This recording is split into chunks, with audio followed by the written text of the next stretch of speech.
Bookworms, it's Katie. Today, let's talk about A Closed and Common Orbit by Becky Chambers. Before I go any further into the plot, I'd like to put up a spoiler warning for the first book. If you don't care for these kinds of things, okay, you can now continue watching. But if you do, then please stop here.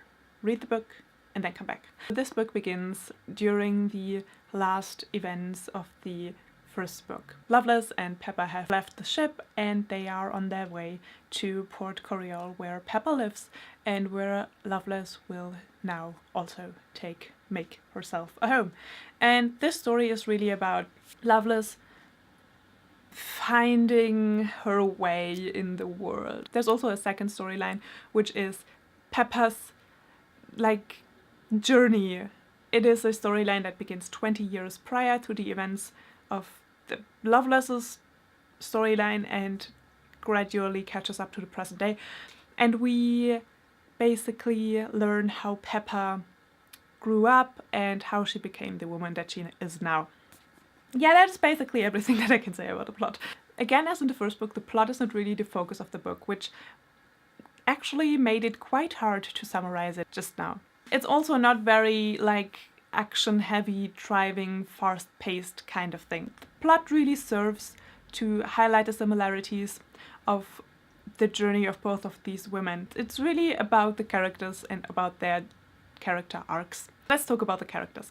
Even more than in the first book, it is an investigation of the two main characters. What this book deals with a lot is anxiety, depression, and trauma, not fitting in, being helpless. The way I would describe the book is that it is a portrait of these two main characters and the influence that they have on each other. Let's talk about the word pulling very brief. Since the plot is taking place on the ground most of the time, it really doesn't read like a space opera kind of book.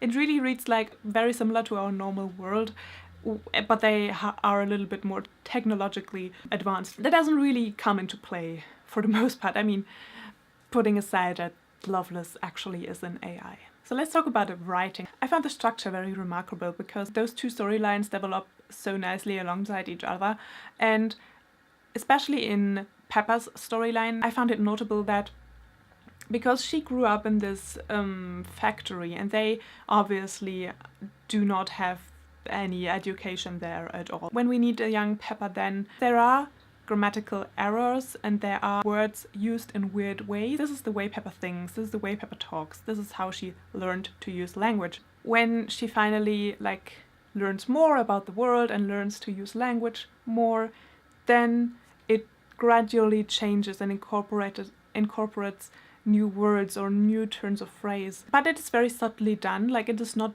very prominent. My personal thoughts and opinions. At first I was a little bit disappointed because we didn't follow the crew of the Wayfarer, but then I really started to care for Loveless and Pepper.